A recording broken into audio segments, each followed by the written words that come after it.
বলছি, কাল তোমার কোনো কাজ আছে নাকি? কাউন্টারের ওপাশ থেকে মুখ বাড়িয়ে প্রশ্নটা করল মৌসুমী। হ্যাঁ গো, কাল আমার প্রকাশকের সঙ্গে একটা মিটিং আছে। বোধহয় উনি আবার আমায় একটা ছোট গল্প লেখার অনুরোধ করবেন। অজিত উত্তর দিল, ও আচ্ছা আচ্ছা, বেশ। আমি আসলে ভাবছিলাম কাল তোমার সাথে একটু ওই ডেটে যাব। মৌসুমীকে দেখে খুব একটা হতাশ মনে হলো না। কাউন্টারের ওপাশে দাঁড়িয়ে থাকা অবস্থায় তাকে খানিকটা বরং গম্ভীর বলেই মনে হলো। মৌসুমী এখানকার লাইব্রেরিয়ান। দোতলার এই পাবলিক লাইব্রেরিতে বেশ কিছুদিন হলো কাজ করছে। অজিত এমন ভান করল যেন এসবের প্রতি তার কোনো আগ্রহই নেই। বলল, যদি তুমি চাও যে আমি যাই তবে বলতে পারো, আমি কথা বলে মিটিংটা ক্যান্সেল করতে পারি। বাবা, এ তো দারুণ কোইন্সিডেন্স। আমি তো এইমাত্রই ভাবছিলাম যে তোমাকে বলবো, মহান লেখক অজিত ভৌমিক কি আমাকে সঙ্গ দেবার কষ্ট করতে ইচ্ছুক আছেন? মহান লেখক কথাটা যেন বুকে আঘাত করলো অজিতের। সে জানে মৌসুমী ওর পিছনে লাগছে, তাও সে চেষ্টা করলো নিজেকে শান্ত রাখার। আমি অতটাও মরিয়ে নই যে তুমি যা বলবে তাই করব। মনে মনে কথাটা ভাবলো অজিত, কিন্তু অন্যদিকে প্রায় বলেই ফেলেছিল, আরে আমি সত্যি যেতে চাই তোমার সঙ্গে। কিন্তু শেষ মুহূর্তে কথাটা আটকে নেয় অজিত। এ সময় একজন কলেজের ছাত্র কাউন্টারে এলো একটা বই ফেরত দেওয়ার জন্য। মৌসুমী বইটার নাম্বার চেক করে চলে গেল ভেতর দিকে। যখন সে আবার ফিরে এলো, বলল, এমনি সময় তো আমি লেন্স পরে থাকি। সেটা তো ভারী অন্যায়। ও বাবা, তুমি আবার শুনতেও পেয়েছো? আমি তো নিজের মনে কথা বলছিলাম। খানিকটা অহংকারের ভঙ্গিতে চোখের চশমাটা ঠিক করে নিল। অজিত মনে মনে ভাবল, কথায় সে মৌসুমীর সঙ্গে জিততে পারবে না। মৌসুমী হালকা ঝুঁকে পড়ে টেলিফোনটা তুলে নিল নিজের কাছে। আচ্ছা, তোমার ওই প্রকাশকের নাম্বারটা জানো? তাকে দেখে বোঝাই যাচ্ছে সে এখন না শুনতে চায় না। অজিত একটা দীর্ঘশ্বাস ছাড়ে, তারপর নাম্বারটা জানায় মৌসুমীকে। লাইনটা লাগতে মৌসুমী বেশ নম্র সুরে কথা বলতে লাগলো। হ্যালো, আমার কথা কি মিস্টার গৌরাঙ্গ তবাদারের সাথে হচ্ছে? হ্যাঁ, আচ্ছা আচ্ছা, নমস্কার। আমি না অজিত ভৌমিকের সেক্রেটারি কথা বলছি, মৌসুমী।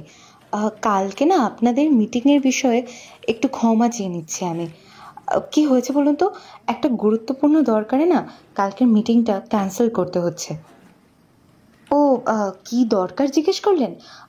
অ্যাকচুয়ালি কি বলুন তো, আমাদের কাছে না খবর এসেছে এক জায়গায় বদ্ধ ঘরে খুবই রহস্যজনকভাবে এক ব্যক্তির নাকি খুন হয়েছে, আর সেখানে মিস্টার ভৌমিকের একটু সাহায্য প্রয়োজন, তাই আর কি।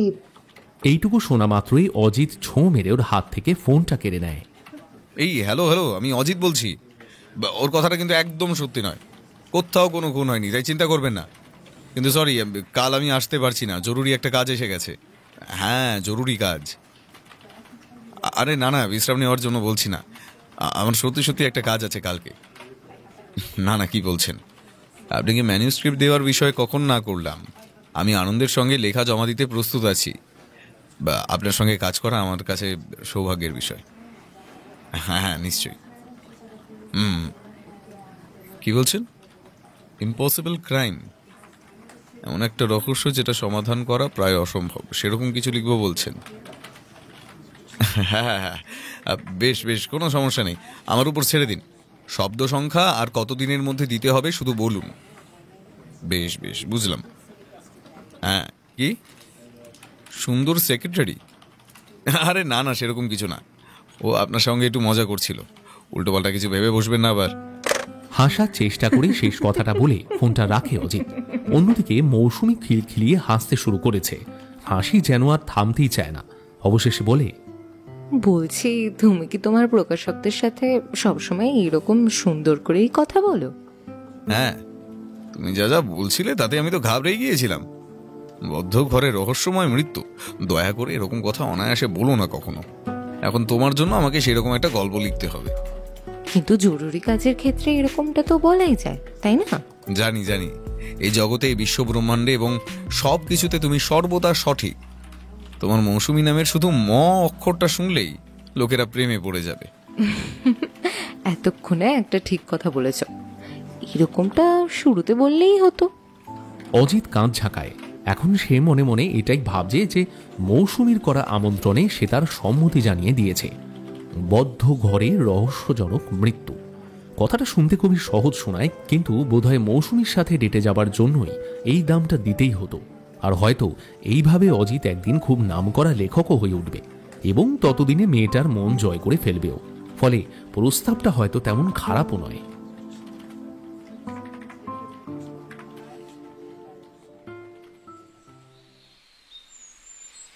পরের দিন মৌসুমীর সাথে দেখা করার জন্য খুবই উদ্বিগ্ন হয়েছিল অজিত, কিন্তু ওরা যথাস্থানে পৌঁছানোর আগে মৌসুমী সেখানে উপস্থিত হয়ে গিয়েছিল। অজিত মৌসুমীকে উদ্দেশ্য করে ডাক দিল। বুঝতে পারে মেয়েটা একটু রেগেই গেছে। দেখো, আমি তোমার প্রকাশকের ছাপানো পত্রিকা দেখেছি, কিন্তু সেখানের কভারে শুধু ওই মেয়েদের অর্ধনগ্ন ছবি ছাড়া আর কিছুই নেই। আর তোমার যা ফ্যান ফলোয়ার্স, তোমার ম্যাগাজিনে যদি এইরকম লেখালেখি হয় তাহলে তোমার মহিলা পাঠকেরা আর তোমার লেখা পড়বে বলে তো আমার মনে হয় না। তোমার মহিলা পাঠক আছে সেটা ধরেই কথাটা বলছি আমি। ওগুলো অর্ধনগ্ন ছবি নয়। এই দেখো, মিথ্যে কথা বলবে না। ওগুলো যদি নগ্ন ছবি না হয় তাহলে ওগুলো কি? ওটা একটা ক্যালেন্ডার। এই প্রথম মনে হলো মৌসুমী যেন হার মেনে নিল, মুখটা ফুলিয়ে মাথা ঘুরিয়ে নেয় সে। তোমার মধ্যেও দেখছি ওই বাকি পুরুষদের মতোই একটা বাজে হাবভাব রয়েছে। এরকম চিন্তা ভাবনা যদি মনের মধ্যে পুষে রাখো তাহলে লোকে তোমার চরিত্রের উপর আঙুল তুললে আমি খুব একটা অবাক হব না। আচ্ছা, এবার আমাকে আমার দৃষ্টিভঙ্গি নিয়ে কিছু বলার সুযোগ দাও। তুমি আমাকে শুরুতেই মিথ্যে বলেছো। তুমি আমায় বলেছিলে তুমি ফাঁকা সময় লেন্স পরে থাকো, তাই তো? সেই কথাটা তো আর মিথ্যে ছিল না।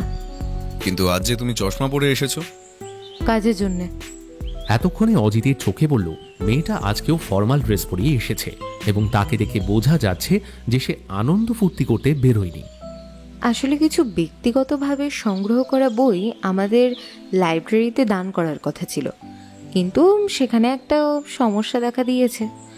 এখন সেই নিয়ে আলোচনা করার কাজটা লাইব্রেরির ডিরেক্টর আমার ঘাড়ে পুরোপুরিভাবেই চাপিয়ে দিয়েছেন। আর যিনি এখন ওই বইগুলোর মালিক, আমি তার সাথে অ্যাপয়েন্টমেন্ট করে রেখেছি, আর এখন আমরা ওনার কাছেই যাচ্ছি। বলতে পারো যে আমি ওভারটাইম করছি। সুতরাং না, আমি মিথ্যে কথা বলিনি। ওনার সাথে আমার অ্যাপয়েন্টমেন্ট ওই 2টোর দিকে, ফলে এক্ষুনি আমাদের রওনা হতে হবে। রাস্তায় যেতে যেতে বাকিটা তোমায় বলবো না হয়। আচ্ছা, তুমি গাড়ি এনেছো তো? এক কথায় মৌসুমী ওকে ডেকেছে ড্রাইভারের কাজটা করানোর জন্য, কিংবা অন্য কিছুও হতে পারে। আর তাছাড়া অজিতের ওভারটাইমের জন্য কে টাকা দেবে আর ওকে? কিছু একটা বিড়বিড় করতে করতে অজিত গিয়ে বসলো তার গাড়িতে।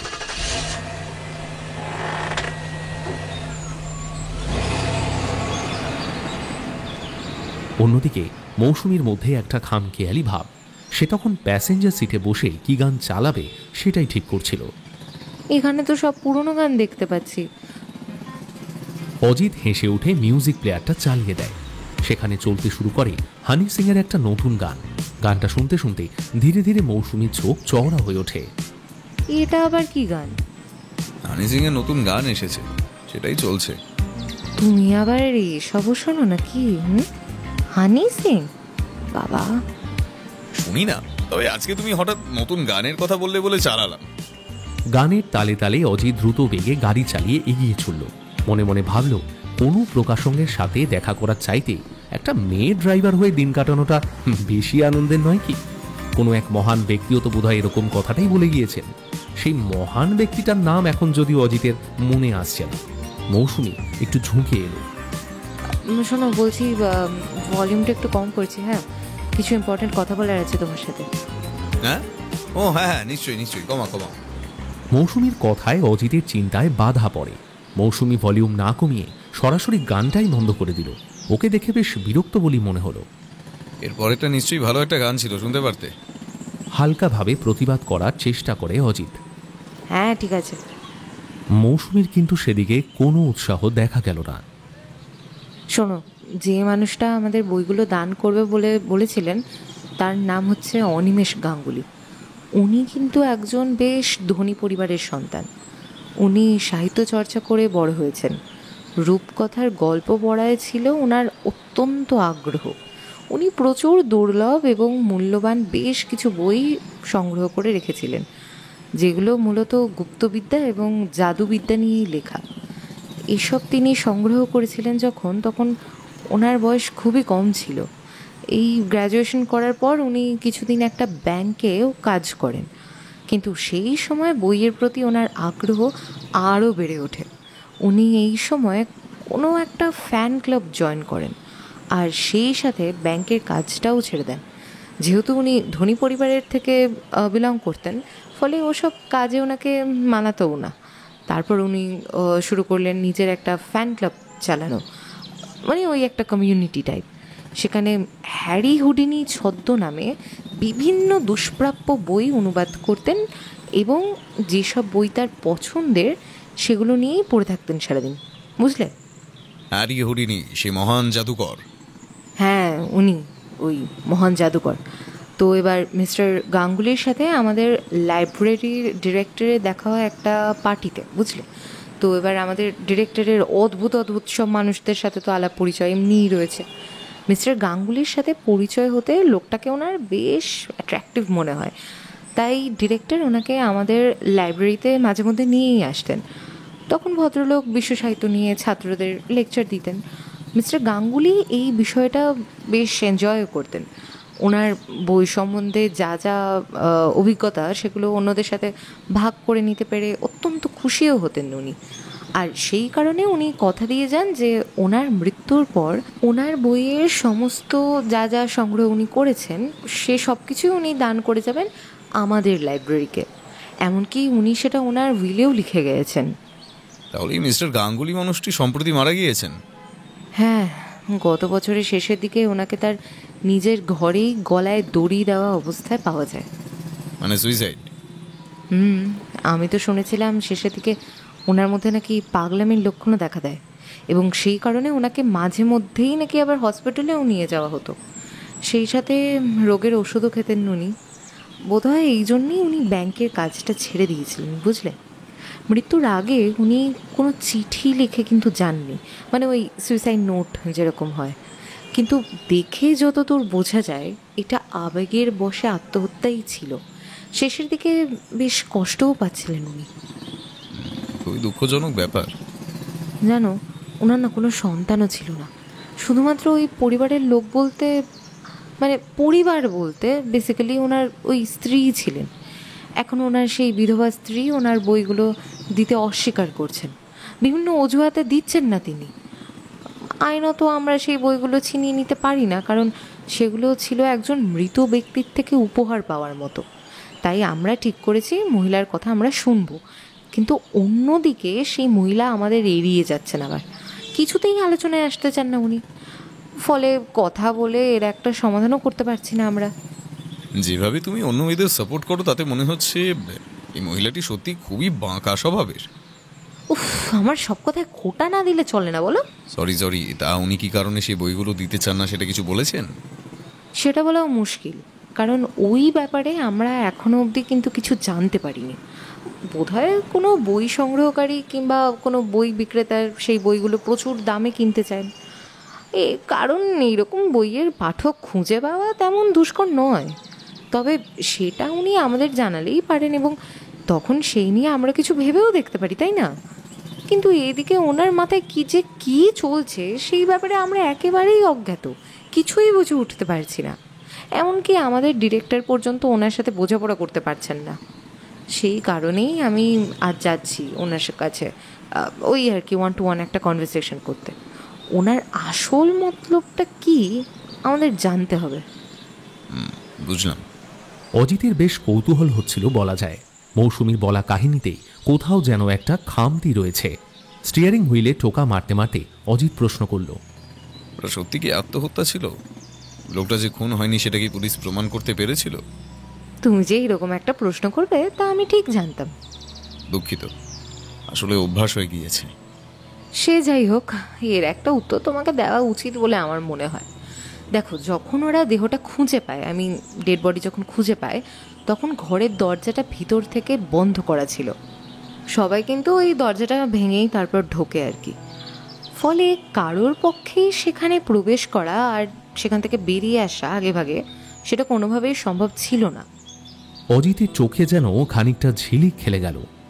তার মানে গতকাল ফোনে তুমি যা বলছিলে সেটা পুরোপুরি আজে বাজে কথা ছিল না, খানিকটা সত্যি ছিল তার মধ্যে।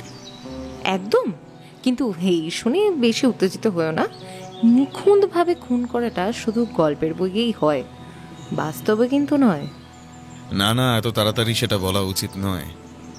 যে মানুষটা হ্যারি হুডিনির মতো মহান জাদুকরের নামে নিজের ছদ্মনাম রেখেছিল, সেই লোকটা আত্মহত্যা করবে, বিষয়টা ভারী অদ্ভুত নয় কি? হতে পারে। হতে পারে আবার কি, বিষয়টা সত্যিই অদ্ভুত। এবার কথাটা একটু নির্বোধের মতো হয়ে গেল না? এরকম বোকা বোকা কথা তোমার মুখে মানায় না। আরে সেটা আলাদা বিষয়। দেখো, আমার তো মনে হয় না এটা খুনটুন ছিল বলে, কিন্তু এখন তুমি এই অদ্ভুত শব্দটা যখন ব্যবহার করলে, তখন আমার একটা কথা মনে পড়লো বটে। মিস্টার গাঙ্গুলির আত্মহত্যাটায় একটা ব্যাপার কিন্তু সত্যিই অদ্ভুত ছিল। কি ব্যাপার? তুমি দ্য ডোর ইন দ্য ওয়াল গল্পটা পড়েছো? হ্যাঁ, H.G. ওয়েলসের লেখা গল্প। গল্পটা ছিল একটা সবুজ রঙের দরজা নিয়ে, যেটা অন্য জগতের সঙ্গে যুক্ত ছিল। কেন? হ্যাঁ, সেই সবুজ রঙের দরজাটা, ওটা মিস্টার গাঙ্গুলির স্টাডি রুমে কিন্তু আছে। দ্য ডোর ইন দ্য ওয়াল হল H.G. ওয়েলসের লেখা একটি কাল্পনিক গল্প। মানে সেই H.G. ওয়েলস যিনি the time machine and the war of the ওয়ার্ল্ডসের মতো কাহিনী লিখেছিলেন।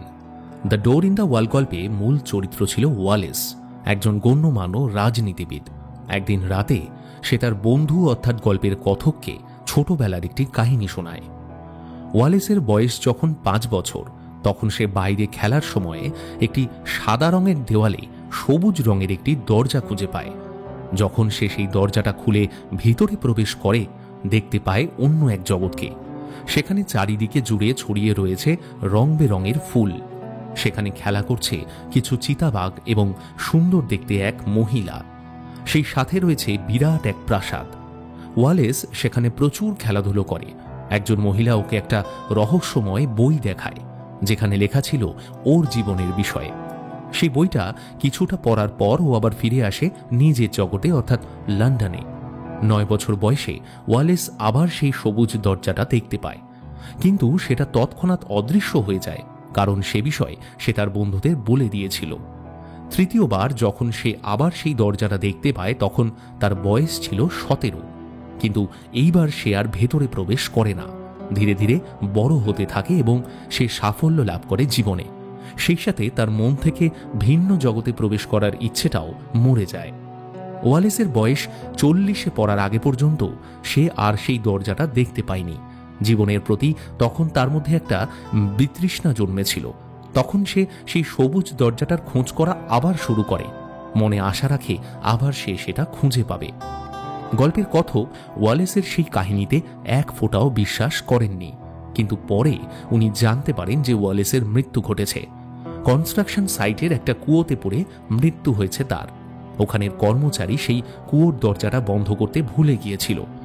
তখন কথক চিন্তা করেন, ওয়ালেসের কি তাহলে হ্যালুসিনেশন হয়েছিল? গল্পের শেষে লেখক পাঠকদের উদ্দেশ্যে একটা প্রশ্ন রেখে যান, তাহলে কি সেই সবুজ দরজাটা ওয়ালেসের সাথে বিশ্বাসঘাতকতা করল? আমাদের দৃষ্টিভঙ্গি দিয়ে দেখলে আমরা দেখতে পাই যে ওয়ালেস তার সুরক্ষিত জীবন ছেড়ে বিপদের দিকে এগিয়ে চলে এবং মারা যায়, কিন্তু ওয়ালেসও কি ঠিক সেরকমটাই মনে করে? দেখো, মিস্টার গাঙ্গুলি এই গল্পটা খুবই পছন্দ করতেন। বোধহয় উনি নিজেকে গল্পের ওই ওয়ালেসের সাথে তুলনা করেছিলেন। তিনিও চেয়েছিলেন এই বাস্তব জগৎ ত্যাগ করে রূপকথার জগতে পা রাখতে। তিনি এই গল্পটাকে এতটাই পছন্দ করতেন যে উনি নিজের স্টাডি রুমের একটা দরজাকে ইভেন সবুজ রঙও করে দিয়েছিলেন। ভাবতে পারছো? কিভাবে? উনি কি জাদুমন্ত্র জানতেন নাকি? অবশ্যই না, জাদুটা তো আবার হয় নাকি? পোকা পোকা কথা কেন বলো তো? শোনো, উনি জাদুবিদ্যার বই পড়তেন ঠিকই, কিন্তু তাই বলে উনি সত্যি সত্যি সেই গল্পের মতো একটা সবুজ দরজা বানাতে পারতেন না। ওনার ঘরটা পুরনো ধাঁচের, সেখানে ওক কাঠের তৈরি দুটো দরজাও আছে। তার মধ্যে একটার হাতল জং পড়ে গিয়েছে, আর উনি সেটাতেই সবুজ রং করেছিলেন, আর ওটাই হলো সেই সবুজ দরজা। ঘরের অন্য দরজাটা দিয়ে উনি আসা যাওয়া করতেন জাস্ট। সুতরাং কোনো সমস্যা ছিল না ওনার। ওরা তো বলছে যে সেই সবুজ দরজাটা নাকি গত 10 বছর যাবৎ খোলাই হয়নি, কিন্তু হয়তো শেষমেশ সেই দরজাটাও জানতো যে তার মনিব মারা গিয়েছে। তাহলে কোনো জাদু নয়, আমি তো অতি প্রাকৃতিক কিছু নিয়েই ভাবছিলাম। না না, মিস্টার গাঙ্গুলি যখন বেঁচে ছিলেন তখন উনি ওনার কিছু বন্ধুদের বলেছিলেন ওনার মৃত্যুর পর ওই সবুজ দরজাটা আবার নাকি খুলে যাবে। তো সেই দরজাটা কি আর খুলেছিল? না, খোলেনি। সেই দরজা আর খোলেনি। যে দরজাটা পুলিশ ভেঙেছিল সেটা ছিল ওই অন্যটা। যদি সেই সবুজ দরজাটা খুলে যেত তাহলে এখানে তো আর কোনো রহস্যই থাকতো না, তাই না? দেখো, পুলিশেরা সব কিছুই আর কি পরীক্ষা টরীক্ষা করে দেখে এবং ফাইনাল কনক্লুশনে আসে যে it was really a case of suicide. সুতরাং তেমনটাই হয়তো ঘটেছিল। বটে। অতিপ্রাকৃত বিষয়ে যারা চর্চা করে তারা পছন্দ করে ভবিষ্যৎবাণী এবং আগামীতে কি ঘটবে সেটা বর্ণনা করতে, কিন্তু তাদের বেশিরভাগের কথাই বাস্তবের সঙ্গে মেলে না। মিস্টার গাঙ্গুলির করে যাওয়া এই ভবিষ্যৎবাণীটাও সেটারই আরও একটি উদাহরণ। যেমনটা মৌসুমী বলল, বিষয়টা ভারী অদ্ভুত। কিন্তু আমরা তবু তো একবার লোকটার ঘরটা এবং সেই সবুজ দরজাটা দেখতে নিশ্চয়ই পারি। ওনার স্ত্রীর সামনে আমায় একটু সাপোর্ট দিও তুমি। ঠিক আছে, কিন্তু আমার মনে হয় না এর মধ্যে আর কোনো ওই রহস্য কিছু আছে বলে। তাই যদি শেষে বোকা মনে যাও তখন আমায় কিন্তু আর দোষ টোষ দিও না, বলে দিলাম আগে থেকেই। ওকে, মাথায় থাকবে।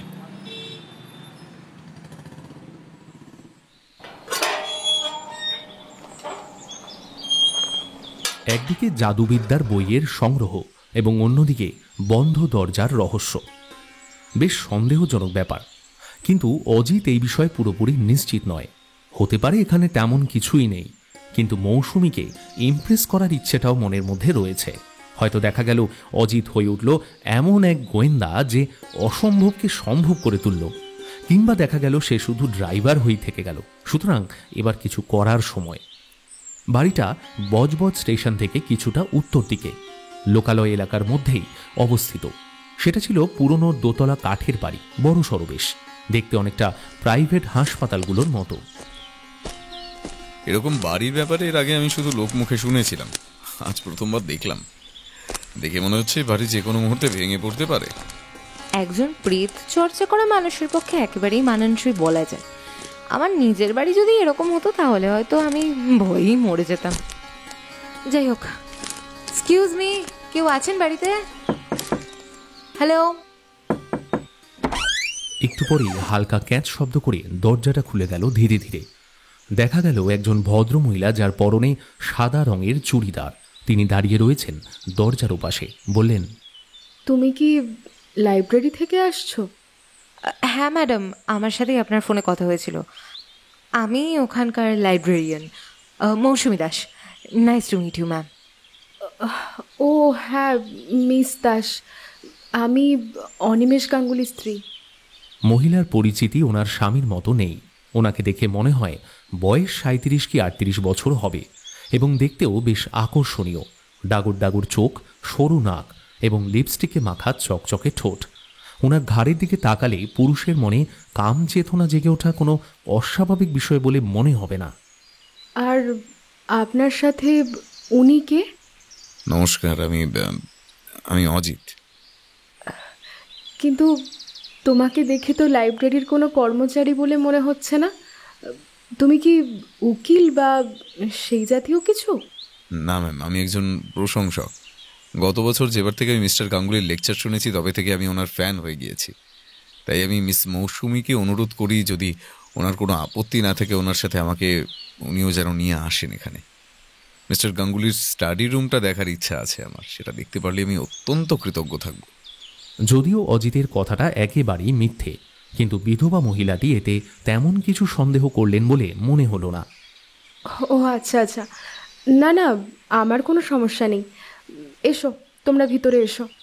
ওদের দুজনকে নিয়ে উনি চলে গেলেন গেস্ট রুমে। মহিলা তখন ওদের জন্য চা বানাতে গেলেন। তখন মৌসুমী অজিতের কাঁধে একটা ঘুষি মারল। তুমি না সত্যিই একটা যাচ্ছে তাই মানুষ। কথা বলার সময় ওরকম পরভাবে তাকেই ছেলে কেন ওই মহিলার দিকে? যত সব। একেবারেই না। জানি জানি, খুব ভালো করেই জানি আমি। সুন্দরী মেয়েদের পাল্লায় পড়লে প্রতিটা পুরুষ মানুষই গলে ক্ষীর হয়ে যায়। জি, এটাকেই কি মানুষেরা বলে থাকে হিংসা করা? হ্যাঁ, সেই সেই। তবে আমি তোমায় আগে থেকেই সাবধান করে দিচ্ছি কিন্তু, না হলে বেফালতু নিজের সম্মান নিজেই হারাবে। এবার বুঝলাম কেন ডিরেক্টর বাবু তোমায় এখানে পাঠিয়েছেন কথা বলার জন্য। আর ঠিক সেই সময় ঘরে প্রবেশ করলেন ভদ্রমহিলা। হাতে ধরা রয়েছে চায়ের ট্রে, ফলে ওদের দুজনের কথা ওখানেই বন্ধ হয়ে গেল। টেবিলে ট্রেটা রাখতে রাখতে বললেন, বলছি, আমি খুবই দুঃখিত তোমরা অতটা দূর থেকে এখানে এলে। আসলে আমার শরীরটা না খুবই দুর্বল। এই শরীরে একটু হাঁটাহাঁটি করলেই না আমি ক্লান্ত হয়ে পড়ি। আপনার স্বামীর মৃত্যুর পর কি এখানে আপনি একাই থাকেন? একজন কাজের লোক আসে প্রতিদিন, কিন্তু সে চলে গেলে বাকি দিনটা আমি একাই কাটাই। একজন মানুষের পক্ষে এই বাড়িটা যথেষ্ট বড়, আর আমাদের যদি বাচ্চা কাচ্চা থাকতো তাহলে হয়তো। মিসেস গাঙ্গুলি, সরাসরি মূল প্রসঙ্গে তাহলে চলে যাওয়া যাক, কেমন? আপনার স্বামীর ডোনেশনের বিষয়ে একটু ওই কথা বলতেই আমরা এখানে এসেছি। আপনি ওনার সেই বইগুলো দিতে অস্বীকার কেন করছেন বলুন তো? অস্বীকার করছি বলাটা হয়তো একটু কঠোর হয়ে গেল। আসলে আমরা এর আগে কিন্তু অনেকবার চেষ্টা করেছি আপনার সাথে কথা বলার, কিন্তু প্রতিবারই আপনি অস্পষ্টভাবে জবাব দিয়েছেন। আমরা আপনার সিদ্ধান্ত নিয়ে নিন্দা করছি না, আমরা শুধু জানতে চাই কারণটা কি। যদি আপনার কাছে ভালো কোনো কারণ থাকে তাহলে সেটা নিয়ে আমরা যুক্তিসঙ্গতভাবেই বিচার করব। মিসেস গাঙ্গুলি খানিক দ্বিধা বোধ করলেন। তারপর উনি সোজা হয়ে বসে নিজের হাত দুটো রাখলেন হাঁটুর উপর। তোমাদের সমস্যার জন্য আমি খুবই দুঃখিত। আসলে আমার মনে হয়েছিল তোমরা এসবে কেউ বিশ্বাস করবে না, সেই কারণেই আমি চুপ করেছিলাম। কিন্তু আসলে উনি উনি আমায় দেখা দিয়েছেন। উনি মানে? আমার স্বামী। অজিত আর মৌসুমী দুজনেই একে অপরের মুখ চাওয়াচাই করল। দুজনেই অবাক। মৌসুমী খুব সন্তর্পণে জিজ্ঞেস করল, মানে আপনি বলতে চাইছেন আপনার স্বামীর ভূত? হ্যাঁ, কিছুদিন আগে রাতের দিকে হঠাৎ না আমার কেমন ঠান্ডা ঠান্ডা লাগছিল। তখন মুখ তুলে তাকাতেই দেখি আমার স্বামী এই তো এই বালিশের পাশে বসে আছেন। আমি সেই সময় নড়াচড়া বা কথা বলা আমি কিচ্ছু করতে পারছিলাম না, যেন আমি একেবারে পঙ্গু হয়ে গেছি।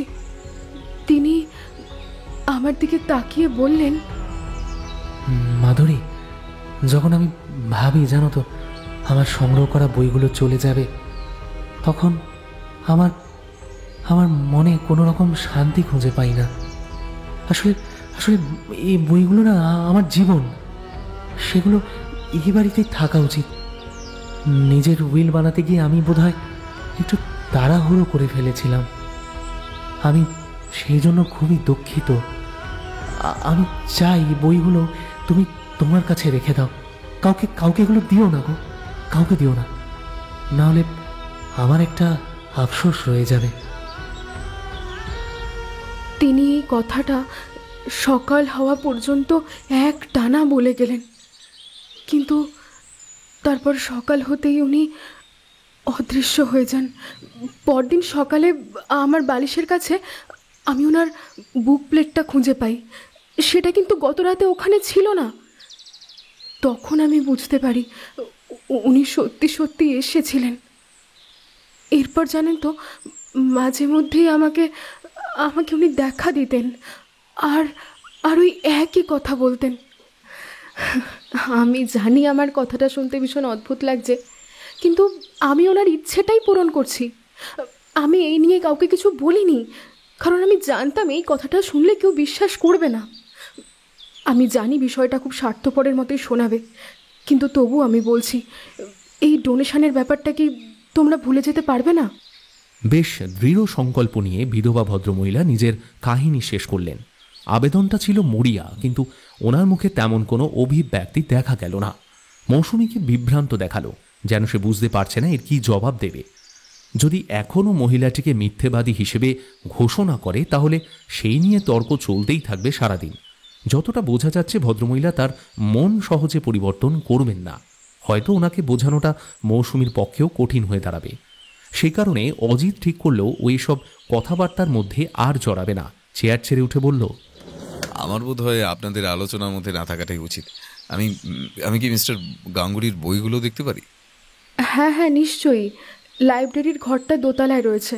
ওই সিঁড়ি ধরে সোজা ওপরে চলে যাও, তারপর সোজাসুজি যে দরজাটা দেখতে পাবে ওটাই। আর ঘরটা খোলাই আছে, তোমাদের কোনো সমস্যা হবে না। সেখানে আশা করি মিস্টার গাঙ্গুলির বহুত ঘোরাফেরা করে না, তাই তো নাকি? শুধু বইগুলো দেখলে তো তেমন চিন্তার কোনো কারণ নেই। বেশ, অসংখ্য ধন্যবাদ অনুমতি দেওয়ার জন্য। দেখল মৌসুমী ওর দিকে রহস্যময় চোখে তাকিয়ে রয়েছে। অজিত তার দিকে ফিরে চোখ টেপে, যেন সে বলছে এটা হলো একটা জয়েন্ট অপারেশন, বুঝলে তো? তোমার কাজটি হলো ভদ্রমহিলাকে এখানে বসিয়ে রাখা, আর ততক্ষণ আমি স্টাডি রুমে গিয়ে তদন্ত করে আসি। তোমার উপর আমার পূর্ণ বিশ্বাস রয়েছে। অজিত মনে আশা রাখল যে তার বলা এই গুপ্ত বার্তাটা মৌসুমী নিশ্চয়ই বুঝতে পারবে, যদিও সে বিষয়ে পুরোপুরি নিশ্চিত নয়। ইশারাটা বুঝিয়ে দেওয়া মাত্রই অজিত ঘর থেকে বেরিয়ে গেল। পুরনো সিঁড়িতে মর্মর শব্দ তুলে সে হেঁটে চলল উপর তলার দিকে। প্রত্যেক পদক্ষেপের শব্দ, যার থেকে বোঝা যায় বাড়িটার যথেষ্ট বয়স হয়েছে। ওঠার সময় অজিত সিঁড়ি গুনতে শুরু করল। মোট 13টা সিঁড়ি, সুতরাং বাড়িটা খুবই মনোযোগ সহকারে বানানো। লাইব্রেরিটা রয়েছে দোতলার পূর্ব দিকে। সেটার উপর তলায় প্রায় 4 ভাগের 1 ভাগ জায়গা জুড়ে অবস্থান করছে।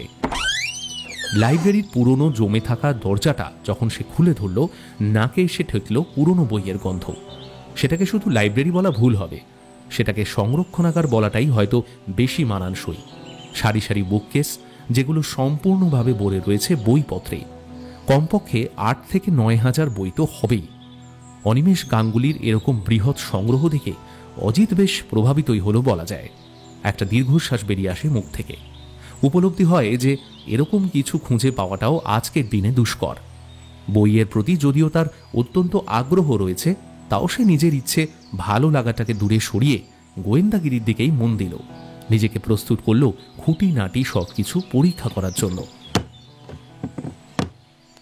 অজিত যখন আবার ফিরে এলো গেস্টরুমে, দেখল ভদ্রমহিলা চোখে মুখে একটা উত্তেজনার ছাপ নিয়ে নিঃশব্দে চা পান করে চলেছেন, যেন একটু আগেই উনি কারোর সাথে তর্কাতর্কি করেছেন।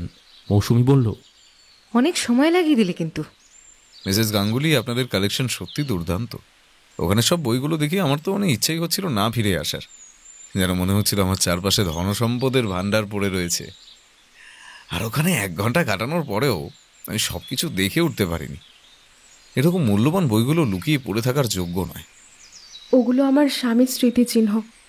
আরে বাবা, সেই কারণেই ওগুলো কোনো লাইব্রেরিতে থাকা উচিত, তাতে করে অন্য লোকেরাও। বিশেষ করে মিশিমার লেখা এভিল স্পিরিট বইটা, আমি ওটার নাম শুনেছিলাম, কিন্তু এখানে ওটাকে দেখতে পাবো আশা করিনি। হোয়াট? মিশিমার লেখা ইভিল স্পিরিট? সেটা আবার কি? ওটা হলো মিসিমা ইউকিওর লেখা একটা গোয়েন্দা উপন্যাস। উনি জাপানের একজন বিখ্যাত লেখক ছিলেন। হিরাই কৌতারো ছদ্মনামে লেখালেখি করতেন। আর ওই উপন্যাসটি প্রকাশিত হয় 1965 সালে। অনেকে বিশ্বাস করে এটা হলো সর্বকালের সেরা অ্যান্টি মিস্ট্রি নভেল। অনেকে আবার এর অস্তিত্ব আছে বলেও বিশ্বাস করে না। কিন্তু এই উপন্যাসটি ব্যক্তিগতভাবে প্রকাশ করা হয়েছিল, আর সেটারই একটা কপি এখানে রয়েছে। এ তো দারুণ ব্যাপার। হ্যাঁ, সত্যি তাই। আপনার কি মত মিসেস গাঙ্গুলি? কথাটা বলে অজিত তাকালো ভদ্রমহিলার দিকে। উনিও অজিতের আগ্রহ দেখে ভ্যাবা চ্যাকা খেয়ে গিয়েছেন। তাই অজিত সেই প্রশ্নটা এড়িয়ে গেল, জিজ্ঞেস করল, যাই হোক মিসেস গাঙ্গুলি, আমি শুনছিলাম মিস্টার গাঙ্গুলি স্টাডি রুমে নাকি একটা সবুজ রঙের দরজা রয়েছে। আপনার স্বামী মারা যাবার আগে এটাও বলেছিলেন যে তার মৃত্যুর পর সেই সবুজ দরজা খুলে যাবে। যদি আপনার কোনো অসুবিধা না থাকে তাহলে আমি ওই দরজাটা দেখতে চাই। অদ্ভুত চোখে ভদ্রমহিলা অজিতের দিকে তাকালেন, কিন্তু পরক্ষণেই সেই দৃষ্টি মুছে গেল। হ্যাঁ নিশ্চয়ই, তবে ওটা আমার স্বামীর কাছে ছিল একটা খেলার মতো, তাই শেষমেশ হয়তো তুমি আশাহত হবে।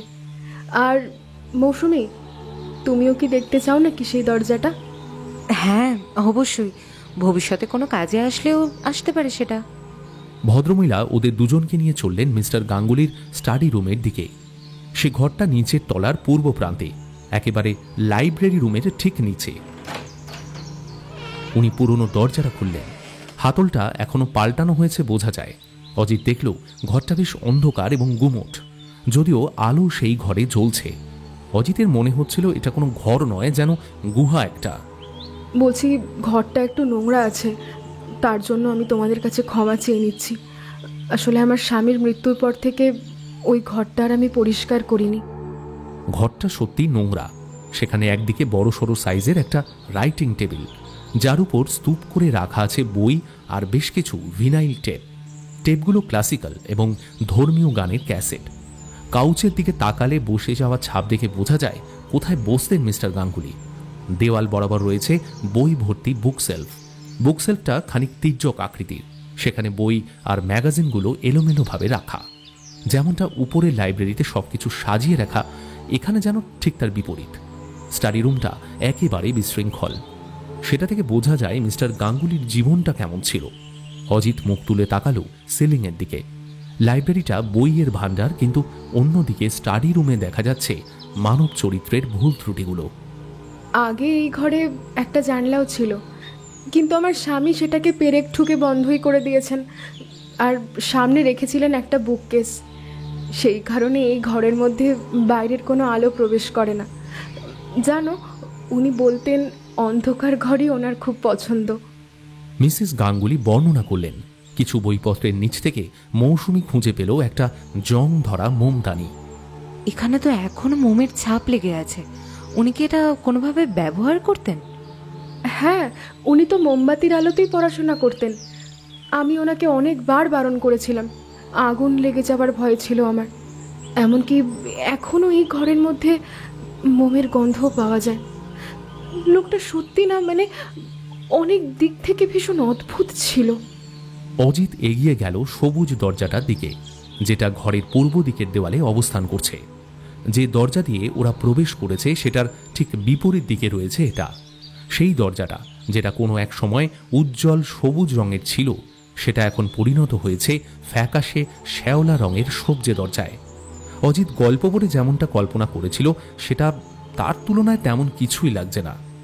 দরজাটা কি ছুঁয়ে দেখতে পারি মিসেস গাঙ্গুলি? হ্যাঁ হ্যাঁ, নিশ্চয়ই।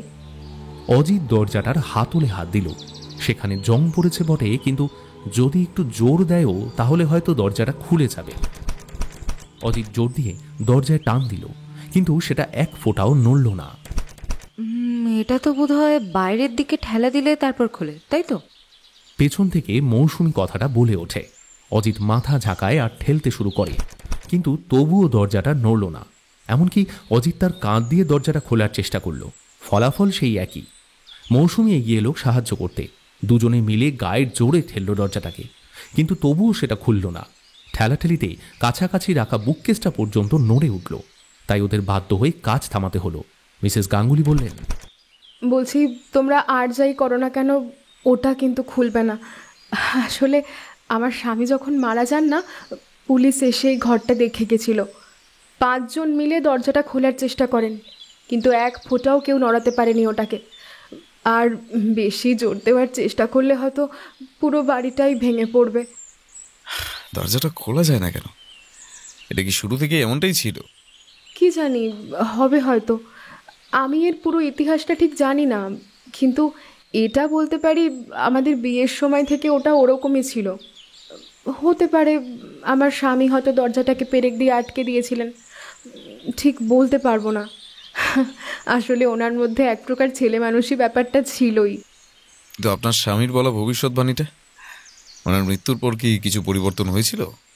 না না, কই তেমন তো কিছু পরিবর্তন হয়নি। আমার মনে হয় না উনি তখন খুব একটা সিরিয়াস ছিলেন। বোধহয় কথাটা একটা ওই ইচ্ছে করে বা ওই মজার মতো করেই বলেছিলেন। এই সবুজ দরজাটাকে যতবার দেখছি ততবার আমাকে একটা কথাই ভাবাচ্ছে যে দরজার ওপাশে কি আছে। একটা বাগান আছে, আর ওখানে একটা বারান্দাও রয়েছে, যাতে করে এই দরজা দিয়েই রাস্তায় বেরোনো যায়। কিন্তু যেহেতু দরজাটা তো জ্যাম হয়ে গেছে, তাই এটা আর কোনো কাজেরই না। এই দরজার দুদিকেই কি সবুজ রং করা? না না, ওদিকের রংটা প্রথমে যেটা ছিল সেটাই আছে। অজিত খানিকটা মাথা চুলকোলো এবং এগিয়ে গেল রাইটিং ডেস্কের দিকে। তারপর গম্ভীরভাবে প্রশ্ন করল, আপনার স্বামীর মৃত্যু এই ঘরেই হয়েছিল? হ্যাঁ, এই ঘরেই উনি নিজের বেল্টটা গলায় জড়িয়ে ঝুলে পড়ে। আমি শুনেছিলাম ওনাকে যখন খুঁজে পাওয়া যায় তখন ঘরের দরজাটা ভেতর থেকে বন্ধ ছিল। সেই ব্যাপারে আমায় একটু বলতে পারবেন? হ্যাঁ, তুমি তো দেখছি পুলিশের মতো কথা বলা শুরু করে দিয়েছ। গত বছর এই শেষের দিকেই ঘটনাটা ঘটে। আসলে আমার স্বামী একটু দেরি করেই ঘুম থেকে উঠতেন, কিন্তু সেদিন বিকেল হয়ে যাবার পরেও দেখলাম উনি ওঠেননি। আমি তাই খবর নিতেই ওনার ঘরে যাই, কিন্তু দরজাটা ভিতর থেকে বন্ধ ছিল। আমি তাই ভিতরে ঢুকতে পারছিলাম না। সেদিন কাজের লোকটাও ছিল না, আর আমার পক্ষে তো সম্ভব ছিল না দরজাটা ভাঙা। তাই আমি তখন অ্যাম্বুলেন্স ডাকি। অ্যাম্বুলেন্স? হ্যাঁ, মানে আমার আসলে একটা খারাপ অনুভূতি হচ্ছিল। আমার স্বামীর একটু মানসিক সমস্যা ছিল, আর বেশ কয়েকবার উনি আত্মহত্যা করার চেষ্টাও করেছিলেন। এই কারণে উনি অনেক কম বয়সে একটা উইল লিখেছিলেন। তার জন্য আমার বেশ ভয় করছিল। যদি ভয়ের কোনো ব্যাপার নাই ঘটে থাকে তাহলে সেটা নিয়ে তো আমরা পরে হাসাহাসি করতে পারবো, কিন্তু আমার খারাপ অনুভূতিটাই শেষে সত্যি হয়ে দাঁড়ালো। তার মানে অ্যাম্বুলেন্সের লোকেরা এসে দরজা ভেঙে ভেতরে ঢোকে? হ্যাঁ, আমি তখন বিভ্রান্তের মতো দাঁড়িয়েছিলাম শুধু, কিন্তু দরজার হাতলটা এতটা শক্ত ছিল যে ওনাদের দরজাটা ভাঙতে বাধ্য হতে হয়। তখন আমার চোখে পড়ে আমার স্বামীর দুটো পা, তার শরীরটা সিলিংয়ে ঝুলছে। আমার গা গুলিয়ে ওঠে। তারপর আমি ঘর থেকে চলে যাই। অজিত গভীর মনে কিছু চিন্তা করল। যদি ভদ্রমহিলার কথা সত্যি হয় তাহলে ওনার স্বামীকে খুঁজে পাওয়ার পর ঘরে ছড়িয়ে থাকা প্রমাণগুলো নিয়ে নাড়াচাড়া করার সময় বা সুযোগ কোনোটাই ছিল না ওনার কাছে। ফলে বিষয়টা আরো জটিল হয়ে দাঁড়াচ্ছে। আচ্ছা মিসেস গাঙ্গুলি, সেই ভবিষ্যৎবাণীটা মানে আপনার স্বামী কি একেবারে এই কথাটাই বলেছিল যে সবুজ দরজাটা খুলে যাবে? মানে বুঝলাম না। না মানে আমি ভাবছিলাম যে উনি পেছন দিকের সবুজ দরজাটা খুলে যাবে সেরকম কিছু বলেছিলেন কিনা। সেটাকে ইংরেজিতে বললে হবে the green black door will open. American ভাষায় গ্রিন ব্যাক মানে টাকার নোটকে বোঝায়, আর এখানে দরজাটা অবস্থান করছে ঘরের ব্যাক সাইডে, অর্থাৎ পিছন দিকে। সুতরাং back door and green back দুটো কথা ইঙ্গিত দিতে পারে টাকা পয়সার দিকে। মিস্টার গাঙ্গুলি ইংরেজিতে বেশ ভালো ছিলেন, তাই হয়তো উনি বলতে চাইছিলেন যে ওই দরজাটার পিছনে লুকোনো রয়েছে অনেক টাকা। আমার মনে হয় না উনি কোনো রকম টাকা পয়সা লুকিয়ে রেখেছেন। উনি তো নিজের বইগুলো নিয়েই সবসময় ব্যস্ত থাকতেন। তোমার চিন্তা ভাবনা কিন্তু বেশ সৃষ্টিশীল, কিন্তু খুব অবাস্তব। এই কথায় এমনকি মৌসুমীও একমত হলো। অজিত বলল, না, আমি শুধু একটা ধারণা দিচ্ছিলাম আর কি। এমন সময় ঘড়িতে 4টে বাজার ঘন্টা পড়ল। অজিতদের যাওয়ার সময় হয়ে গিয়েছিল। দেখতে দেখতে অনেক টাইম কেটে গেল, আমাকে এবার যেতে হবে। মিসেস গাঙ্গুলি, আমার সময় দেওয়ার জন্য অসংখ্য ধন্যবাদ। কিন্তু আমার যে এখনো কিছু জিজ্ঞেস করার রয়েছে। কোনো অসুবিধা নেই, সেই নিয়ে পরেও কথা বলা যাবে। আমাদের এখন বেরোতে হবে। মিসেস গাঙ্গুলি, আপাতত আজকের মতো এটুকুই থাক, কেমন? কোনো অসুবিধে নেই, তোমরা যখন ইচ্ছে আসতে পারো। অজিত ওনাকে নমস্কার জানিয়ে মৌসুমীর হাত ধরে দ্রুত বেরিয়ে আসলো বাড়িটা থেকে। গাড়ির কাছে এসে মৌসুমী বলল, বলছি এইভাবে ঝটপট বেরিয়ে আসার কি কোনো দরকার ছিল? এরপরের মিটিংয়ের জন্য তো ডেটও ফিক্স করা হলো না। তাছাড়া মহিলার থেকে আমরা তো কোনো স্পষ্ট উত্তরও পেলাম না। এবার ডিরেক্টরের কাছে গিয়ে আমি কি বলবো? সেটা আমি দেখে নেব। ওনার ওই ভূতের গল্পটার সাথে কাজের কথা আলোচনা করে কোনো লাভ হতো না। এখানে স্পষ্টই বোঝা যাচ্ছে উনি বইগুলো দিতে চান না। কিন্তু আমি তো সেটার কারণটাই জানতে চাই। সেটা উনি আমাদের বলবেনও না। I think you are right. যখন থেকে উনি ওই ভূতের গল্পটা বলেছেন আমারও মনে হচ্ছিল আমাদের আলোচনা যেন ওখানেই শেষ। হ্যাঁ, এইরকম একটা গল্পে কেই বা বিশ্বাস করবে? যে কেউ বুঝতে পারবে যে এটা একটা জাস্ট অজুহাত, একটা এক্সকিউজ, ফালতু এক্সকিউজ, যাতে কাজটা আরও পিছিয়ে যায়। মনে হয় অন্য কেউ ওই বইগুলো নিতে চায়, বুঝলে? মোটা দামে কিনতে চায় ওগুলো। ভাল লাগে না আর। আমার কিন্তু সেটা মনে হয় না। মানে কি বলতে চাইছো তুমি? যদি তেমনটাই হতো তাহলে যে কিনতে চাইবে যে মিস্টার গাঙ্গুলির মৃত্যুর পর ওই বইগুলো একবার হলেও সে এসে দেখে যেত। কিন্তু আমি যতদূর দেখলাম ওই বইগুলোতে অনেক সময় যাবৎ কেউ হাত দেয়নি। ওখানে ধুলোর আস্তরণ জমে গিয়েছে। সম্ভবত ওনার মৃত্যুর পর এই প্রথম আবার কেউ ঢুকলো সেখানে। এই হ্যাঁ, আমার তো এখন মনে এলো, তুমি তো সত্যিই অনেকক্ষণ ওখানেই ছিলে। ছিলাম। তাই আমি জোর দিয়েই বলতে পারি সেগুলো কেনার মতো অন্য কেউ নেই। এটাও সম্ভব যে মিসেস গাঙ্গুলির কিছু গুরুত্বপূর্ণ জিনিস লুকিয়ে আছে ওই বইগুলোতে, কিন্তু হয়তো উনি সঠিকভাবে জানেন না সেটা কোথায়। আর তাই সেই জন্যই হয়তো উনি সেগুলো দিতে অস্বীকার করছেন। তবে সেই ধারণাটাও ঠিকভাবে মিলছে না, কারণ না সেটা হলে উনি আমায় অতক্ষণ ওখানে একা থাকতে দিতেন না। জিনিসটা হারিয়ে যাবার ভয় থাকতো ওনার মধ্যে। তাও ঠিক। তাছাড়া আমি ওখান থেকে খুব সহজেই কোনো একটা মূল্যবান বই ঝেপে দিতে পারতাম, সেটা উনি বুঝতেও পারতেন না। ফলে বোঝা যাচ্ছে যে বইগুলোর মূল্য নিয়ে উনি কোনো পরোয়া করেন না। মনে হয় ওনার স্বামীর সংগ্রহ করা বইগুলোর দামের বিষয়ে উনি হয়তো কিছুই জানেন না। মানে কি বলতে চাইছো? তখন মিসিমা ইউকিওর লেখা সেই বইটার ব্যাপারে আমি ডাহা মিথ্যে কথা বলেছিলাম। আমি শুধু দেখতে চাইছিলাম উনি কি প্রতিক্রিয়া দেখান। আমারও মনে হচ্ছিল যে তুমি গল্পই দিচ্ছ। আমি ওরকম কোনো বইয়ের বিষয় আগে কখনোই শুনিনি, কিন্তু তাও সেই মিথ্যেটা একটু বাড়িয়ে চড়িয়ে বলেছো বলেই মনে হয়েছে আমার। ওটাই তো আসল কথা। আমি দেখছিলাম উনি আমার কথা শুনে কি করেন। আমার মনেই হচ্ছিল উনি মিসিমা ইউকিওর নাম জন্মেও শোনেননি। ফলে ওনার কাছে অবশ্যই কোনো আলাদা কারণ রয়েছে বইগুলো না দেবার, সেটা উনি বলতে চান না। আচ্ছা, তাহলে সেই ওই গ্রিন ব্যাকডোর ওই কথাগুলোও মহিলার প্রতিক্রিয়া লক্ষ্য করার জন্যই বলেছিলে? বলতে পারো। আসলে আমি চাইছিলাম ওনার মনটা অন্যদিকে ঘুরিয়ে দিই। ওনার স্বামীর মৃত্যুর বিষয়ে আমি অনেক প্রশ্ন করে চলেছিলাম ওনাকে, সেই কারণেই আমি দ্রুত ওখান থেকে বেরিয়ে আসি। আমি চাই না উনি আমাদের উপর সন্দেহ করুক। সন্দেহ করবে মানে কি বলছো? আমার বিশ্বাস উনি ওনার স্বামীকে খুন করেছেন এবং সেটা সাজিয়েছেন একটা আত্মহত্যার মতো। আর সেই কারণেই উনি বইগুলো দিতে চাইছেন না, কারণ বইগুলোর সঙ্গে ওনার অপরাধের একটা সম্পর্ক রয়েছে কোথাও। আর মিস্টার গাঙ্গুলিকে খুন করার মোটিভ কি থাকতে পারে? সেটাই তো আমাদের খুঁজে বের করতে হবে। কিন্তু ওই ঘরের দরজাটা তো একেবারে নিখুঁতভাবে বন্ধ করেছিল। উনি যদি সত্যিই খুনি হয়ে থাকেন তাহলে খুন করার পর বন্ধ ঘরের ভিতর থেকে উনি পালালেন কি করে? সবুজ দরজাটা তো আর খুলে যায় না। আর আমার মনে হয় না দরজার হাতল নিয়ে তিনি কিছু কারসাজি করেছিলেন বলে। না হলে যে লোকগুলো দরজা ভাঙতে এসেছিল তারা তো বুঝতেই পারতো। আমার মনে হয় অ্যাম্বুলেন্স ডাকার পিছনে ওনার কোনো পরিকল্পনা ছিল। উনি চাইছিলেন তৃতীয় কেউ থাকুক প্রমাণ হিসেবে, যে দেখবে দরজাটা সত্যি সত্যি ভেতর থেকে বন্ধ। তারপর অসুস্থতার ভান করে সেই ঘরে না ঢুকে চলে যাওয়া প্রমাণ করে উনি এভিডেন্স নিয়ে নাড়াচাড়া একেবারেই করেননি।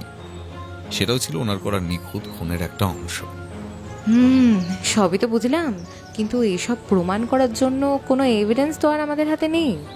ওই ঘরে প্রবেশ করার একমাত্র পথ হলো সামনের দরজাটা, এবং ঘরের সবকটা জানলা পেরেক মেরে বন্ধ করা। ঘরে কোনো ভেন্টিলেটর বা চিমনি কিছুই নেই। তুমি কি বলতে চাও বলো তো? ওই ঘরে কোনো গোপন রাস্তা আছে? You mean like secret door something? এসব কথা বলো না। গোপন রাস্তা ওসব গল্পে থাকে। কিন্তু এছাড়া তো এখানে আর কোনো থিওরি নেই। বন্ধ ঘরের রহস্য বাস্তবে ঘটে না। আমি কিন্তু মহিলার পক্ষ নিয়ে কথা বলছি না, বাই দ্য ওয়ে। তাছাড়া পুলিশেরা তো মনে করেন উনি নিরীহ, আর আমার মনে হয় না উনি সেসব নিয়ে কিছু মিথ্যে কথা বলছেন বলে। এটা আত্মহত্যা ছাড়া আর কিছুই নয় অজিত। কাম ডাউন, মাথা খাটানো বন্ধ করো তো সব জায়গায়। কোনো জলজ্যান্ত মানুষ ওই ঘর থেকে কোনোভাবেই পালাতে পারবে না। হ্যাঁ, শারীরিকভাবে। তুমি কি লাইব্রেরিতে থাকাকালীন কিছু পড়েছো নাকি যার ফলে তোমার মাথায় এসব অদ্ভুত ধারণা জন্মেছে? শারীরিকভাবে পালাতে পারবে না মানেটা কি আবার তোমার? অদ্ভুত ধারণা মানে বলতে চাইছি যে তুমি কি এটা ভাবছো যে সেই দরজাটা অন্য কোনো জগতের সাথে যুক্ত, সেটা দিয়ে ওই খুনি পালিয়েছে, অথবা ওই ঘরে গ্র্যাভিটি বেশি হওয়ায় ওখান থেকে কোনো ডাইমেনশনাল গ্যাপের সৃষ্টি হয়েছে? এ ধরনের অদ্ভুত সব থিওরি তোমার মাথায় কে ঢোকালো? হ্যাঁ, আমি তো দেখছি তুমি প্যারালাল ইউনিভার্স নিয়ে কথা বলছো। তুমি দেখছি অনেকটা কাছাকাছি চলে গেছো ডার্লিং।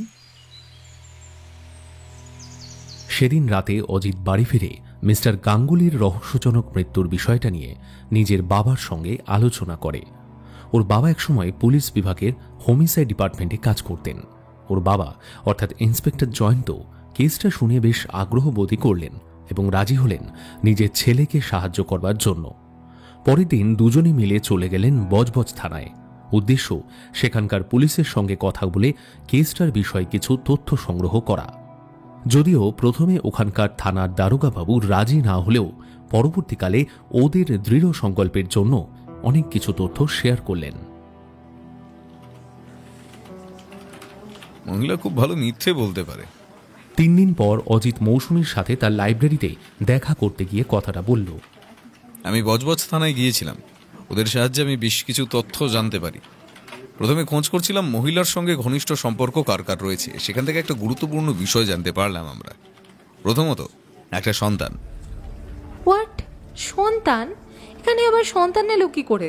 ওনাদের তো কোনো সন্তান নেই। সেটা মিথ্যে ছিল। যখন আমরা খোঁজ নিই তখন জানতে পারি ওনাদের 7 বছর বয়সীর একটি বাচ্চা মেয়ে রয়েছে। মেয়েটার জন্মগত কিছু রোগ আছে, তাই ওকে রাখা হয়েছে একটা ইনস্টিটিউটে। গাঙ্গুলি পরিবার ওর ওষুধ খরচ মাসে মাসে দিয়ে দেয়, কিন্তু কখনো দেখা করতে চায় না। মিসেস গাঙ্গুলির মধ্যে মা সুলভ কোনো বিষয় নাকি নেই। ইস, বেচারা বাচ্চাটা। শুধু তাই নয়, মিসেস গাঙ্গুলি ওনার প্রতিবেশীদেরকেও মিথ্যে বলেছেন ওনার সন্তান নাকি জন্মের সময় মারা গিয়েছে। ব্যাপারটা শুধু একবার ভেবে দেখো কি ভয়ানক। কিন্তু এইসবের সাথে মিস্টার গাঙ্গুলির মৃত্যুর কি সম্পর্ক? সেটা এবার বুঝিয়ে বলি। মিসেস গাঙ্গুলি শুধুমাত্র একজন অযোগ্য মা নয়, উনি একজন অযোগ্য স্ত্রীও বটে। বিবেক সান্যাল নামে এক ছেলের সঙ্গে ওনার অ্যাফেয়ার চলছে। ছেলেটার মধ্যমগ্রামে কিসের একটা ব্যবসা রয়েছে, সম্ভবত আমদানি রপ্তানির। সে অবিবাহিত আর ওদের দুজনের মধ্যে প্রায় 3 বছর যাবত এই অ্যাফেয়ার চলছে। তার মানে তুমি বলতে চাইছো যে মিস্টার গাঙ্গুলি তাহলে এদের অ্যাফেয়ারের ব্যাপারে সব জানতে পেরে গেছিলেন? উনি সম্ভবত ওনার মৃত্যুর কিছু দিন আগে বিষয়টা আবিষ্কার করেন। তারপর ওনাদের মধ্যে প্রতিদিনই প্রায় ঝামেলা হতো। মনে হয় মিস্টার গাঙ্গুলি ওনার স্ত্রীকে বলেন যে উনি ওকে ডিভোর্স দিয়ে দেবেন, আর সেই কারণেই মহিলা ঠিক করে তার স্বামীকে খুন করবে। সেটা কেন মনে হয় তোমার? সবটাই টাকার জন্য। মিস্টার গাঙ্গুলি ছিলেন খুবই ধনী পরিবারের ছেলে। ওনার বাবা, যার বয়স 70-এর ওপরে, তার কাছে কয়েক কোটি টাকার শেয়ার কেনা রয়েছে এবং সেই সঙ্গে ওনার ব্যাংক ব্যালেন্সও আছে কমপক্ষে 5 কোটি টাকা। মিস্টার গাঙ্গুলি ওনার পারিবারিক ব্যবসায় নাক গলাতেন না, কিন্তু এটা নিশ্চিত ছিল যে ওনার বাবার সম্পত্তি নিশ্চিতভাবে উনি পাবেন। তার মানে শুরুর থেকেই মিসেস গাঙ্গুলি ওনার স্বামীর সম্পত্তির দিকেই নজর রেখেছিলেন। ও মাই গড! খুব সম্ভব তাই। উনি শুধু অপেক্ষা করছিলেন কখন ওনার শ্বশুর মশাই মারা যাবেন এবং সমস্ত সম্পত্তির মালিক হবে ওনার স্বামী। কিন্তু যখন মিস্টার গাঙ্গুলি অ্যাফেয়ারটার ব্যাপারে জানতে পারলেন, তিনি ঠিক করে নিজের স্ত্রীকে ডিভোর্স দেবেন। এবার যদি ওনার শ্বশুর মশাইয়ের মৃত্যুর আগে ওনার ডিভোর্স হয়ে যায়, তাহলে সমস্ত অর্থ থেকে মহিলা বঞ্চিত হয়ে পড়বে। এমনকি অ্যাফেয়ার হবার কারণে হয়তো জরিমানাও দিতে হতে পারে। তাই নিজের ভবিষ্যৎ ঠিক করতে উনি মনস্থির করলেন স্বামীকে খুন করবেন। এখানে ওনার মেয়ের অবস্থাটাও একটা গুরুত্ব রাখে। উইল অনুযায়ী সমস্ত সম্পত্তির সমস্তটা চলে যাবে ওনার মেয়ের নামে, এবং যেহেতু মেয়ে সেটাকে ম্যানেজ করতে পারবে না, তাই সেটা দেখবেন মিসেস গাঙ্গুলি। এই ছিল ওনার পরিকল্পনা। কিন্তু আমার ধারণা এসবের মূল কালপ্রিট ওনার প্রেমিক বিবেক সান্যাল। এটাই হলো আসল দুঃখজনক ঘটনা। Seriously tragedy. এটাই। তবে এবার ওনার খুন করার মোটিভটা পরিষ্কার বোঝা যাচ্ছে। শুধু যেটা পড়ে থাকছে সেটা হলো স্টাডি রুমটা ভেতর থেকে কিভাবে বন্ধ করা হলো। আচ্ছা, তাহলে উনি আমাদের যা যা বলেছিলেন সেগুলো কি সত্যি? হ্যাঁ, আমি সেদিন ওখানে উপস্থিত প্রতিটা লোক যারা দেহটা খুঁজে পায় তাদের সঙ্গে কথা বলেছি। মহিলার বলা কাহিনীর সঙ্গে ওনাদের কাহিনী মিলে গেছে। ঘরের সামনে দরজাটা পুরোপুরি বন্ধ ছিল এবং মহিলা সেই ঘরে প্রবেশ করেননি। পুলিশি পরীক্ষায় কিছু পাওয়া গেছে নাকি? না, ওখানেও সেই একই ব্যাপার। আত্মহত্যার খবর পাওয়ার পর ওনারা এসে সম্পূর্ণ ঘরটা পরীক্ষা করে দেখেন এবং নিশ্চিত হন সেই ঘর থেকে বেরোনোর আর কোনো রাস্তা নেই। জানলাগুলো সবকটা পেরেক মেরে বন্ধ করা এবং 5 জন শক্তপোক্ত মানুষ মিলে সবুজ দরজাটা খোলার চেষ্টা করে, কিন্তু এক ফোঁটাও নাড়াতে পারে না। দরজা জোর করে খোলারও কোনো চিহ্ন ছিল না। তাছাড়া আর কোনো গোপন পথ সেখানে খুঁজে পায়নি ওরা। সবকিছুই দেখছি নিরাশার দিকেই এগোচ্ছে। সেটা এত তাড়াতাড়ি বলা ঠিক হবে না। ও হ্যাঁ, আর ময়না তদন্তের বিষয়টাও বলি। মৃত্যুর সময় যাচাই করে দেখা গেছে সেটা ছিল দেহটা খুঁজে পাওয়ার আগের দিন রাত 9টার কাছাকাছি সময়।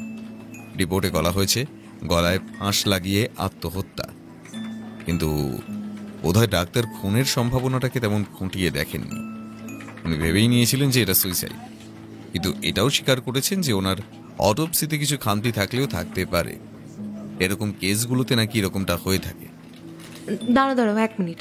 মিসেস গাঙ্গুলি কিভাবে ওনার স্বামীর শরীরটাকে সিলিংয়ে ঝোলালেন? তাহলে শরীরটা তো আর ওনার পক্ষে বেশ ভারী হওয়ার কথা, তাই না? আরে আমি তো এটা বলিনি যে কাজটা উনি একা করেছিলেন। আমি নিশ্চিত ওনার প্রেমিকও এতে জড়িয়ে রয়েছে। বিবেক সান্যালের কাছে মিস্টার গাঙ্গুলির মৃত্যু হবার রাতে দেবার মতো কোনো মোক্ষম অ্যালিবাই নেই। সে জানিয়েছে সে নাকি ওর কর্মচারীদের সঙ্গে বসে মদ খাচ্ছিল, কিন্তু যেহেতু সে ওদের মালিক তাই সে ওদের যা বলতে বলবে ওরা তাই বলবে। মৌসুমী খানিকক্ষণ কিছু একটা ভাবল, তারপর চোখের চশমাটা একটু তুলে নিল। তাহলে কি সেটাই? কি? এখানে আরো একটা ব্যাপার আছে। মিসেস গাঙ্গুলি গরমের সময় বাড়িটা মেরামতি করার পরিকল্পনা করেছেন। ওনার মতে বাড়িটা অনেক পুরনো হয়ে গিয়েছে, কিন্তু আমার মনে হচ্ছে উনি চাইছেন ক্রাইম সিন থেকে সমস্ত প্রমাণ মুছে ফেলতে, পাছে যদি কেউ সেটা সমাধান করে ফেলে। যেহেতু উনি বাড়িটাকে মেরামতি করার জন্য উঠে পড়ে লেগেছেন, সেটা থেকেই বোঝা যায় উনি আসলেই দোষী। কিন্তু সেটাকে তো তুমি আর পোক্ত প্রমাণ বলতে পারবে না। যতক্ষণ না তুমি বন্ধ ঘরের রহস্যটা সমাধান করছো ততক্ষণ তুমি ওনাকে দোষী সাব্যস্ত করতে পারবে না। একদম ঠিক, সেই জন্যই আজ তোমার সঙ্গে দেখা করতে এলাম। আমি তোমার ডিরেক্টরকে কিছু জিজ্ঞেস করতে চাই। ডিরেক্টরকে? তোমাদের লাইব্রেরির সাহায্যের প্রয়োজন আমার।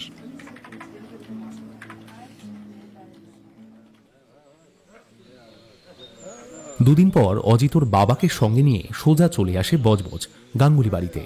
ইন্সপেক্টর জয়ন্ত বসেছিলেন ছেলের পাশের সিটে। দিনটা ছিল ঠান্ডা, তবে সবকিছুই পরিষ্কার দেখা যাচ্ছিল। কুয়াশা তেমন ছিল না। গাঙ্গুলি বাড়ি পৌঁছতে দেখল সেখানে ট্রান্সপোর্টের জন্য ব্যবহার করা একটা বড়সড় ট্রাক দাঁড় করানো রয়েছে। সেই সাথে ইউনিফর্ম পরা বেশ কিছু কর্মচারী বই ভর্তি বাক্স এনে এনে রাখছে সেই ট্রাকে। এই গাড়িটা ভাড়া করা হয়েছে মৌসুমী যে লাইব্রেরিতে কাজ করে সেখান থেকে। বাবা, এ তো দেখছি প্রচুর বই, বললেন ইন্সপেক্টর জয়ন্ত। অজিত তখন ওখানের একজন কর্মচারীকে জিজ্ঞাসা করল কাজবাজ কেমন এগোচ্ছে। আমরা যথারীতি 80% বই খালি করে ফেলেছি স্যার। যদিও একটু সময় লেগেছে আমাদের, তবে আর আধ ঘন্টার মধ্যে আমাদের কাজ শেষ হয়ে যাবে। সবকিছু পরিকল্পনা মতোই চলছে দেখে অজিত হাসল। বাড়ির কাছাকাছি যেতে ওদের কানে এলো একজন ভদ্রমহিলা চিৎকার চেঁচামেচি করছেন বাড়ির ভেতর থেকে। দেখতে পেল ঘরের দরজার সামনে দাঁড়িয়ে রয়েছে মৌসুমী আর মিসেস গাঙ্গুলি। দুজনের মধ্যে তর্কাতর্কি বেশ গরম পর্যায়ে উঠে গিয়েছে, কিংবা বলা ভালো মিসেস গাঙ্গুলি পাগলের মতো চিৎকার করছেন আর মৌসুমী চুপচাপ দাঁড়িয়ে কথাগুলো শুনছে। ভেবো না তোমরা এসবের থেকে পার পেয়ে যাবে। আমি তোমাদের নামে ডাকাতি করার কেস করব। উত্তেজিত হবেন না, একটু শান্ত হন। এগিয়ে আস্তে আস্তে বললেন ইন্সপেক্টর জয়ন্ত। মহিলা ওনার কথায় চুপ করে গেলেন। নতুন আগন্তুককে দেখে উনি খানিকটা অবাক হয়েছেন। মুখের অভিব্যক্তিতে অগ্রাহ্য করে ইন্সপেক্টর তার পুলিশি আইডি দেখালেন। আমি ইন্সপেক্টর জয়ন্ত, লালবাজার থানা থেকে। মহিলার মুখ ফ্যাকাশে বর্ণ ধারণ করল। তারপর যখন পিছনে উনি অজিতকে দেখতে পেলেন, চোখ কুঁচকে গেল। তুমিও তাহলে এদের সাথেই আছো অজিত? মিস্টার গাঙ্গুলির বলে যাওয়া ভবিষ্যৎবাণীর রহস্য আমি সমাধান করে ফেলেছি। আমার শুধু একটা জিনিস নিশ্চিত করার আছে। আপনি আমাদের স্টাডি রুমে নিয়ে যেতে পারবেন? কথা দিচ্ছি খুব বেশি সময় লাগবে না। আমরা শুধু একবার আপনাদের বাগানটা দেখব। মহিলা খানিকক্ষণ অজিতের দিকে তাকিয়ে রইলেন, তারপর শ্বাস ছেড়ে মাথা নাড়লেন। উনি ওদেরকে নিয়ে চললেন বাড়ির পূর্ব দিকে। বাকিরা ওনার পিছু পিছু চলতে লাগলো। ঘরে প্রবেশ করতে অজিত সোজা এগিয়ে গেল সবুজ দরজাটার দিকে। মিসেস গাঙ্গুলি নিঃশব্দে মাথা নিচু করে দাঁড়িয়ে। অজিত একবার সবার মুখের দিকে চাইল, তারপর হাত বাড়িয়ে ধরল দরজার হাতলটা, টান দিল হালকা করে। খুব সহজেই খুলে গেল দরজাটা। আপনার স্বামীর মৃত্যুর বিষয়ে কিছু প্রশ্ন করার আছে আপনাকে। অনুগ্রহ করে আমাদের সঙ্গে আসুন। কোনো কথা না বলে মিসেস গাঙ্গুলি শুধু মাথা নাড়লেন।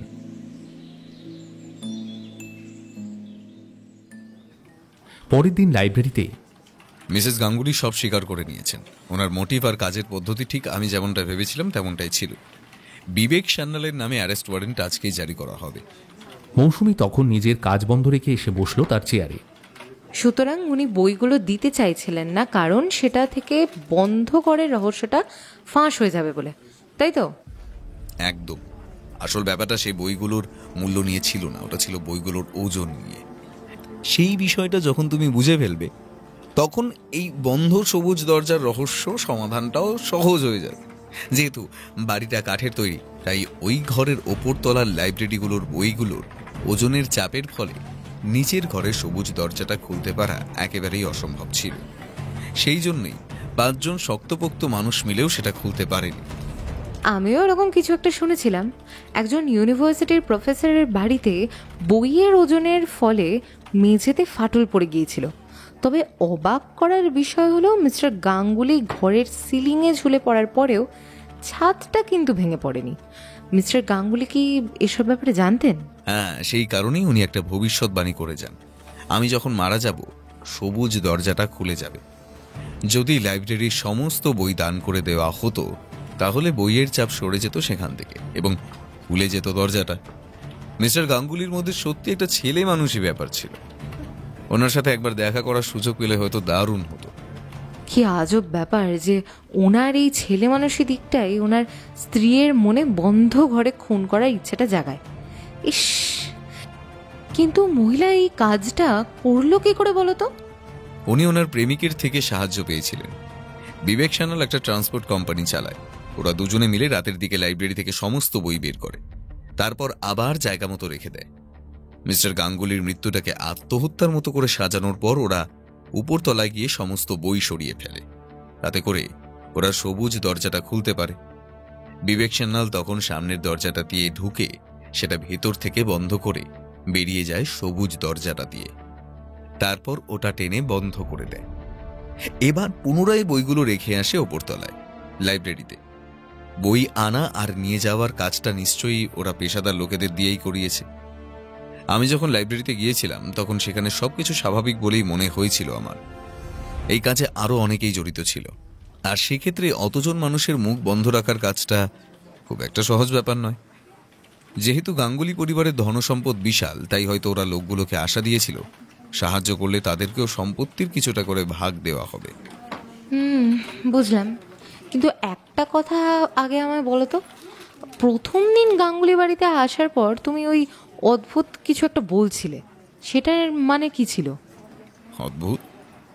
তুমি ওই অতি প্রাকৃতিক কিছু বিষয়ের প্রতি ইঙ্গিত করেছিলে, সেটা কি ঠাট্টা ছিল তোমার? না, একেবারেই না। এটা ছিল যখন আমি বন্ধ ঘরের আসল রহস্যটা খুঁজে বের করি তখন। আমি তখন ঠিক অতি প্রাকৃতিক কিছু নিয়ে ভাবছিলাম না, তবে তোমার করা মন্তব্যটা আমার বেশ ইন্টারেস্টিং লেগেছিল। তুমি কি বলেছিলে মনে আছে তোমার? না, ঠিক মনে নেই সেটা। তুমি বলেছিলে মাধ্যাকর্ষণ শক্তি বেশি হওয়ায় ওখানে কোনো ডাইমেনশনাল গ্যাপের সৃষ্টি হয়েছে, কি মনে পড়ছে? ঠিক তখনই সবুজ দরজার আসল রহস্যটা উদ্ধার করতে পারি আমি। আচ্ছা, আরও একটা প্রশ্ন আছে আমার। তুমি তো কেসটা সমাধান করেই ফেলেছিলে, তাহলে আমাদের ওই লাইব্রেরির সাহায্যের কেন প্রয়োজন হলো তোমার? আমাকে বেকার বেকার ওই মহিলা থেকে দুটো কথাও শুনতে হলো তোমার জন্য। সেটার জন্য খুবই দুঃখিত, কিন্তু আমার অনুমানকে সাপোর্ট দেওয়ার মতো কোনো প্রমাণ ছিল না, ফলে সার্চ ওয়ারেন্টও আনতে পারতাম না আমি। তাই মিসেস গাঙ্গুলিকে সবকিছু স্বীকার করাবার জন্য আমি চাইছিলাম বন্ধ ঘরের রহস্যটা আমি ওনার চোখের সামনেই ফাঁস করব, যাতে উনি দেখুক ওনার খেলা শেষ। তাই আমি লাইব্রেরির সাহায্য নিই।